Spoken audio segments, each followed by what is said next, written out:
Hello મિત્રો, હું અશોક યાદવ. અત્યારે તમે જોઈ રહ્યા છો વરસાદ લાઈવ ચાલુ છે અને લાઈવ વરસાદનો મેં ગ્લાસ ભરવા મૂકી દીધો હતો થોડી 5 મિનિટ પહેલાં. અને આજે તારીખ 23/7/2024 અને લાઈવ વરસાદનું પાણી છે. અને હું લાઈવ વરસાદના પાણીના TDS ચેક કરવા જઈ રહ્યો છું. મારી પાસે TDS મીટર છે. હાલ એમાં 0 સેન્ટ કરેલું છે TDS મીટરની અંદર. હવે આપણે એના લાઈવ વરસાદના પાણીના TDS આપણે જોઈશું કે આપણને કેટલા મળી રહ્યા છે. 95 જેવા TDS આપણને મળી રહ્યા છે. ફરીથી આપણે એકવાર ચેક કરીશું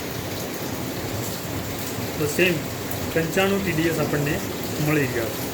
હવે આપણે આ પાણીને નાખી દઈશું અને ઉપર છતમાંથી આવતું પાણી પાઇપ દ્વારા છત ઉપરથી જે પાઇપ છે એ પાઇપ દ્વારા પાણી આવી ગયું છે.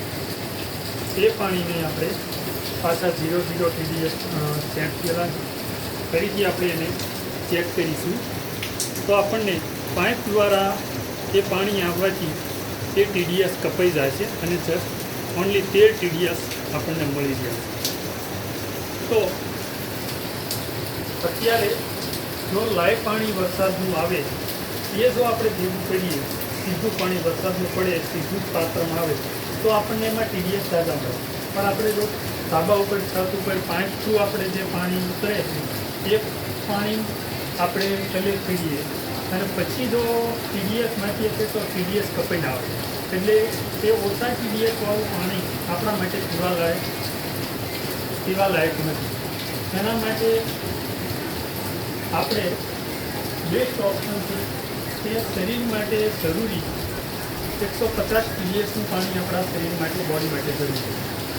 તો એવું પાણી એ હેલ્થ માટે યુઝફુલ છે જે આપણને વરસાદના પાણીમાંથી જો લાઈવ ભરવામાં આવે તો આપણને મળી શકે. પણ એ પાઇપ થ્રુ કે એવી રીતે ચેક કરવામાં આવે તો એ TDS કપાઈ જાય છે. પૂરતા જોઈએ એટલા TDS મળતા નથી.